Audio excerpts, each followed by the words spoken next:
ഈശോയുടെ മാറിലേക്ക് ചാരുകയും ഈശോയെ ചുംബിക്കുകയും ചെയ്യുന്നു. സന്തോഷാധിക്യത്താൽ അവൾ കരയുന്നു, പുഞ്ചിരി തൂകുന്നു, ചുംബിക്കുന്നു, അനുഗ്രഹിക്കുന്നു. ഈശോ സഹതാപത്തോടെ അവളെ തലോടുന്നു.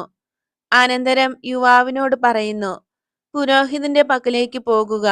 നിന്റെ അമ്മയെ പ്രതിയാണ് ദൈവം നിന്നെ സുഖപ്പെടുത്തിയതെന്ന് ഓർമ്മിക്കുക. ഭാവിയിൽ നീ നീതിമാനായി ജീവിക്കാനുമാണ് നിനക്ക് ആരോഗ്യം നൽകിയത്. പൊയ്ക്കൊള്ളൂ. യുവാവ് രക്ഷകനെ സ്തുതിച്ച ശേഷം പോകുന്നു. അവന്റെ അമ്മയും കൂടെയുള്ള സ്ത്രീകളും അകലെയായി അവനെ അനുഗമിക്കുന്നു. ജനക്കൂട്ടം ഓശാന പാടുകയാണ്. ഈശോ തന്റെ സ്ഥാനത്തേക്ക് തിരിച്ചു പോകുന്നു. നേരായിട്ടുള്ള ധാർമ്മിക പ്രമാണങ്ങൾ കൽപ്പിച്ചിട്ടുള്ള ദൈവമുണ്ടെന്ന് ആ യുവാവും മറന്നുപോയി.